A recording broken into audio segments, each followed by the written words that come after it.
Allora, è bello passare da un compositore a un altro, da un amico a un altro, eccetera, eccetera. Adesso però passiamo a un'amica che non è una compositrice. Purtroppo ce ne sono poche di compositrici, ma è una sceneggiatrice con cui ho avuto il piacere di lavorare e è qui anche perché lei è una che di musica sa. Lei di musica sa. E sto parlando di Paola Mammini. Ciao Paola. Ciao. Grazie tantissimo dell'invito. Intanto è stato piacevolissimo seguirvi fino adesso e seguire tutti quelli che sono apparsi in quel quadratino, tra cui Pivio, che è un amico da una vita. Vivevamo nello stesso condominio quando eravamo ragazzini, io ancora studiavo per fare l'attrice all'Accademia d'Arte Drammatica. Quindi intanto molto bello e molto emozionante. Grazie Paola. E io una piccolina, per cui forse il mio David lo vedete pure, sta lì dietro, ecco, quindi no, guarda, dopo ti devi alzare, lo devi andare a prendere, non esiste che lo vediamo lì dietro. Ma è che lui perché ha un'età non ci vede bene, ma io con gli occhiali lo vedo benissimo. Senti, no, comunque ricordiamo che questa signora qui, il David, l'ha vinto, ricordami, con Perfetti Sconosciuti nel 2016. Nel 2016. Nel 2016. Paolo Genovese, Paolo Costella, Filippo Bologna e Rolando Ravello, però io unica sceneggiatrice donna, quindi comunque... Grande. E in quanto quote rosa sei qui per questo? Allora. È emozionantissima quella serata perché davvero non lo sai prima e quindi quando insomma dicono è il vincitore della sceneggiatura è perfetto, io c'è una foto che mi hanno fatto, che mi ha trovato mio fratello sul Messaggero, che ho un video deformato, completamente deformato. Peraltro io, come potete vedere, sto in tuta, non sono proprio la femmina, quella precisina, però per quella sera devi essere per forza vestito con un abito di gala, cioè proprio lo devi fare. Per cui mi sono fatta accompagnare dalla mia amica Lucrezia Lante della Lavoro a comprare un vestito perché ecco. Una mia amica mi ha comprato dei tacchi alti bellissimi e il mio terrore era dalla poltrona dove stavo dover fare tutta la passerella per salire poi sul palco e cadere rovinosamente.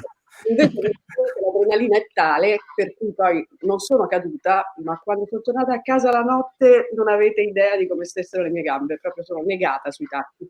Però ho fatto la mia porca figura perché sembravo invece abbastanza sciolta, rivedermi. Guarda, me la ricordo quella sera, me la ricordo anche le facce che avevate, tutti quanti erano sorpresi, anche lo stesso Paolo Genovese, cioè eravate proprio tutti sorpresi. Siamo risaliti sul palco anche per il miglior film, quindi proprio una cosa veramente strepitosa. E di una cosa sono molto contenta, che il successo che ha avuto il film, che noi non ci aspettavamo, e che è stato veramente un successo, si può dire esagerato proprio. È strameritato. Tutti hanno parlato tantissimo della sceneggiatura, cosa che spesso non si fa nei film, non è polemica la mia, però è un fatto, perché il film di solito in Italia è soprattutto, diciamo, per il grande pubblico del regista e degli attori, e quindi sembra che i film si scrivano da soli, e questo non è esattamente così, perché se non ci fossimo noi come la partitura per voi musicisti, che cosa suonano? Invece con Perfetti Sconosciuti si è parlato veramente tanto dell'importanza della sceneggiatura, e questo per me è stata una cosa, per me e per tutti i miei colleghi, una cosa molto importante. Ma guarda, hai detto una cosa giustissima, perché la voglio puntualizzare, perché in Italia si dimenticano tantissimo che i 5 fondamenti portanti della settima arte, soprattutto in America, ma non per fare proprio sempre guardare oltreoceano, ma non c'è neanche la regia e gli attori, c'è la sceneggiatura, la direzione della fotografia, la composizione originale, la scenografia e i costumi, almeno fino a un po' di anni fa erano questi, poi arrivava regia, produzione e recitazione.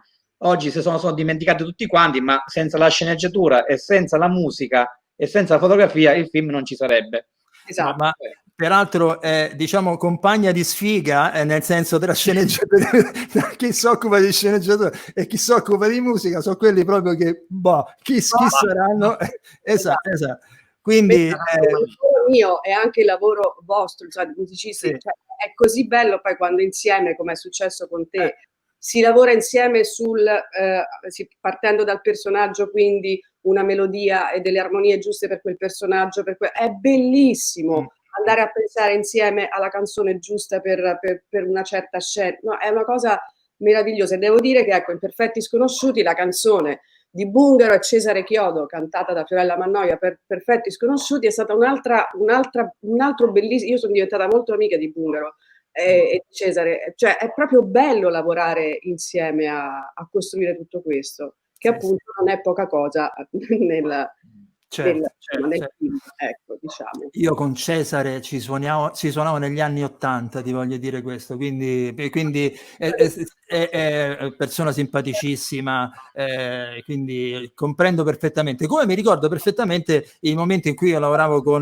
con Paola, allora raramente accade che chi si occupa di musica e chi si occupa di sceneggiatore vengono a contatto, è una cosa rarissima, perché loro la lavorano prima di tutti, noi lavoriamo dopo tutti, però qualche rara volta accade e quella volta è stato molto molto molto molto bello, anche perché, ripeto, questa signora qui ne sa di musica, non è che quindi Paola, io ti chiedo invece da questo punto di vista, ho fatto un po' a tutti la domanda, noi non possiamo far finta che non è successo nulla in questi mesi, che è stato un po' uno tsunami dal punto di vista, a prescindere ovviamente dai drammi, ma anche dal punto di vista lavorativo e quindi dal punto di vista di quando finirà veramente questo lockdown. Quale pensi sia il futuro appunto per il cinema, per la televisione, in generale per il lavoro artistico, compreso il tuo?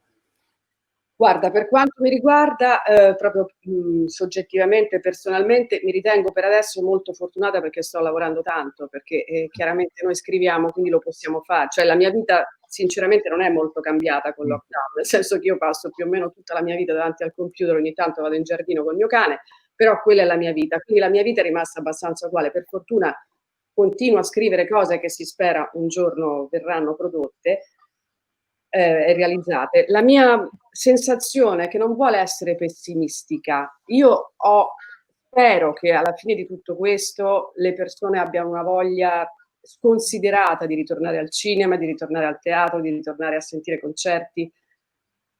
Però all'inizio, cioè io capisco, anche avendo fatto l'attrice, avendo tanti amici attori che si preoccupano giustamente della non riapertura dei teatri, però mi chiedo adesso, al momento, chi è che avrebbe, insomma, diciamo, il coraggio di andare a teatro se il teatro adesso fosse aperto, se il cinema fossero aperti. Non è un tema molto facile, è un tema abbastanza complicato, per cui è chiaro che io stessa fruisco di serie TV, sono malata ovviamente, ma è anche diciamo che io ricordo corsi di aggiornamento, le serie che seguo, c'ho Netflix e mi vedo tutta la... È chiaro che al cinema la sala è tutta un'altra cosa. Ieri mi sono rivista Parasite su Sky, io l'avevo visto al cinema, visto in televisione è sempre meraviglioso, ma non è la stessa cosa. Quindi ho visto anche diciamo, la regolamentazione per ricominciare a girare i film.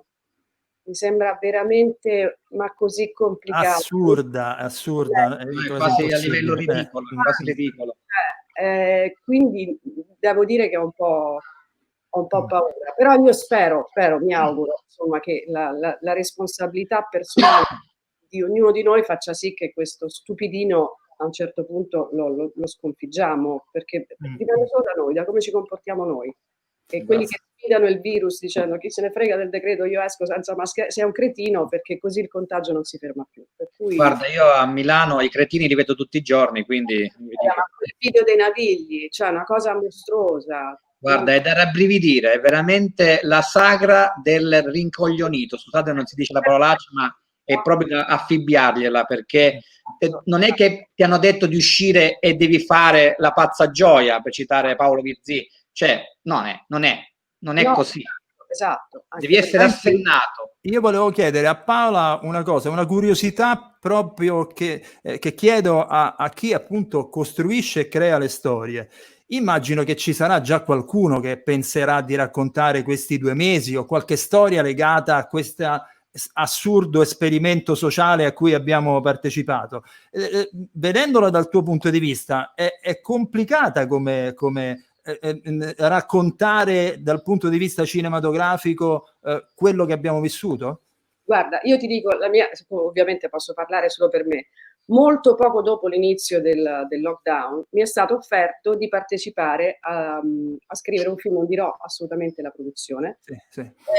per raccontare l'Italia ai tempi del Covid, quindi raccontare anche in maniera, non dico comica, però così quello che può succedere nelle case al chiuso, negli appartamenti, quindi con dei personaggi, degli aneddoti e tutto. Io mi sono rifiutata categoricamente perché trovo che non sia proprio eticamente, moralmente giusto fare una cosa cioè sfruttare, insomma, sciacallare su quello che stiamo vivendo per fare una commedia, anche perché immagino che appunto quando un giorno forse si tornerà al cinema, chi è che ha voglia di vedere una commedia sul Covid?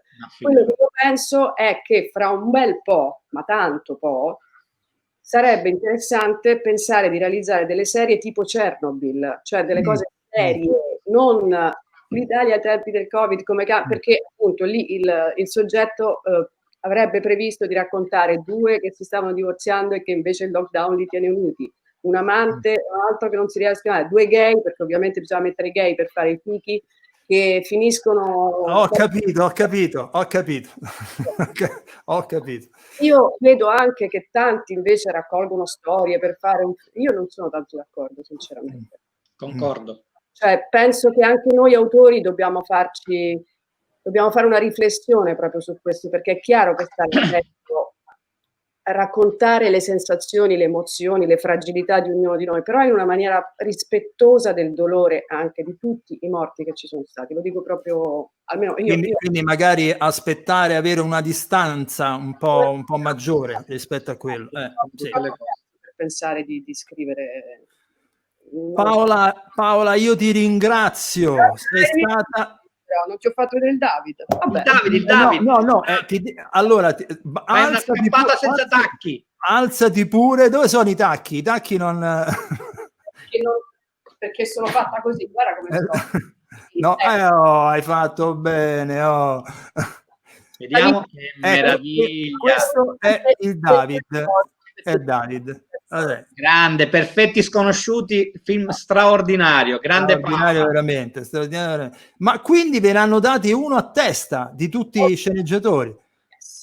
Quindi se domani fanno un premio dedicato a un'orchestra, ci sarà bisogno di 200...